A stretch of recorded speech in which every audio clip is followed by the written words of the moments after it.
Hey guys, it's me, EODGamer here, and let's talk about where you should allocate your resources to get the optimal skill ratio. We're not only just talking about the skill levels over here, but I also want to focus on the core skill enhancement because some of you don't really know where to stop. Do you max everything? Is that the most efficient way of maxing every single character? Of course, as we play the game for 3 to 5 years, we will have every character fully built out, everything maxed. But in the near to medium term, to get the best value out of your account, there is actually a more efficient way of doing things. Let me start things first off with saying that for skill nodes over here, all they do is actually just increase the damage and days multiplier by leveling them up. What this means is a lot of supportive characters generally don't need too much damage and days in the early game, especially if you're trying to increase your main DPS. You don't have the resource efficiency to level up across the board. Supports can neglect a little bit on the skill nodes. Only if you were like 1 more days, 1 more damage, you can level them up. So as you can see here, I focus on my support like Nicole's special attack, her chain attack, as well as assist, because this is the ones that I use a lot more for my Nicole. For the defense shredding, at least she offers a bit more damage. Not super important, but it costs very little for the early few levels. The next thing that is very important to know is that supports want the core skill enhancement way more than a lot of other characters. So core skill enhancement, let's start off with that first because every single character can use this. And what is the most efficient way of doing things? So the first thing that you need to know is A, C, and E are the more important core skill enhancement to focus on. So as you can see, top row here, for example, a character like Arena is pen ratio. Your DPSs will be like crit ratio and stuff. You can check it out for the character that you're interested in. But A, C, and E is super important, and I highly recommend a TLDR. Basically, every character you are using in your main teams should be at C, regardless of what. The only reason why you're not at C, maybe you're not leveled, you're like super low level, you just entered the game. In that case, I highly recommend you check out our video where we talk about the where to allocate your resources at certain internal levels. That is more appropriate. This is for people who are like 40 plus 50 internal level, approaching the middle game already. In that case, everyone should be at C for their main team. Why is that?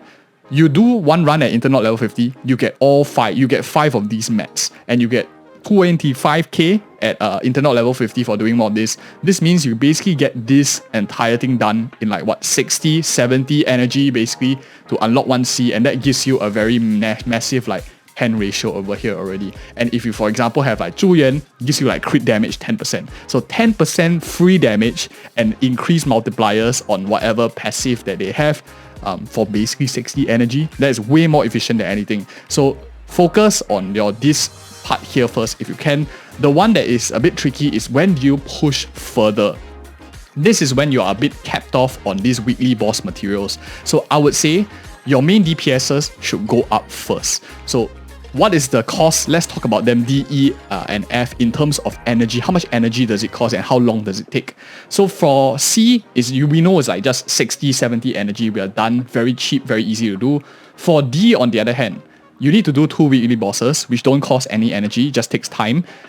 You need to do 2 runs of these special bosses, so about 80 energy there, and you need about 2.5 runs of Denny's. So in total, it's about 130 energy, and it takes less than a week. So D is actually very efficient to get, but the downside of D only gives you, and most of the time for most characters, it gives you like attack 25, which is nice to have, but the juicy ones are in the ACE, which gives you a lot of the stats that particular character requires. So about 130 energy for D, and for E's case, you need a full week to get these boss mats, these 3 boss mats. You need 3 runs, and you need 4 runs of Denny's, which is probably about 200 energy.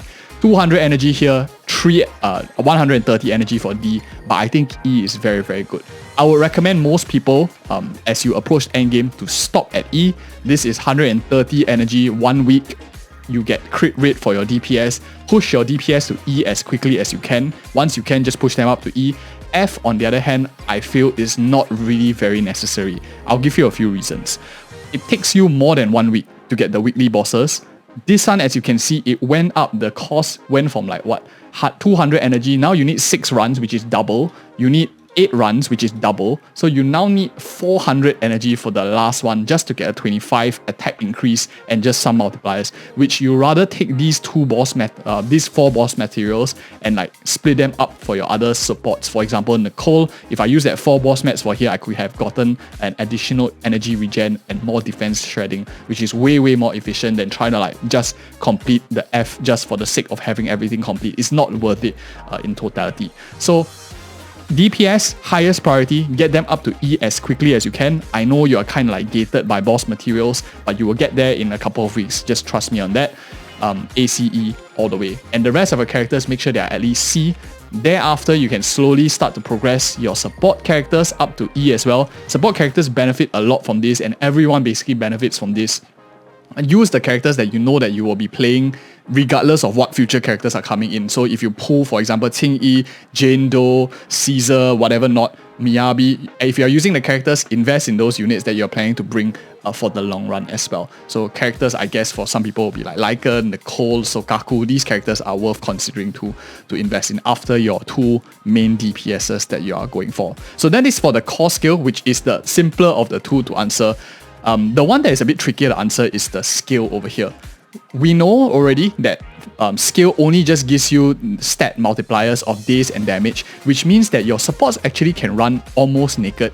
I do add in a little bit of stats for my quick assist. I do add in a little bit of special attack and chain attack for my supports, characters that don't really do too much on-field DPS, just to get a bit more min-maxi efficiency. But the ones that you need to focus on is your main DPS over here. So unlike the core skill, which you want to get all of them up eventually, focusing on DPS and stopping at E, for skill nodes, it's very clear focus on your main DPS. The long story short is you want to get them up to 11, 11, 11, 11 all the way, as much as you can, because that's the most efficient. But I know not all of you have unlimited resource, so let me just tell you the difference and the cost it takes in general.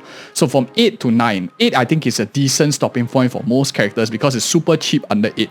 But on 8 onwards, it becomes a little bit more expensive, and that's where some thought needs to be put in. So 8 to 9, how I calculate this is every run at Internaut level 50 gives me 2 purple notes, and 1 run of Denny's gives me 25k. So 20 energy gives me 2, or 20 energy gives me 25k of Denny's.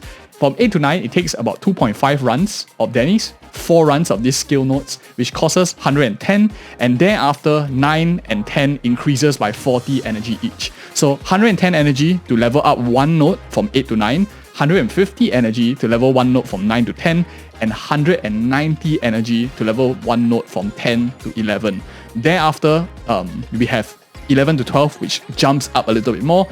So instead of like 190 plus 40, it's 190 plus 70 now. So the final one is the most expensive, and you pretty much get like the same multipliers. You're also limited by hamster cage passes. In my opinion, I think for the medium term, where we are not limited by hamster cage passes, 11, 11, 11, 11, full out for your main DPS is the way to go.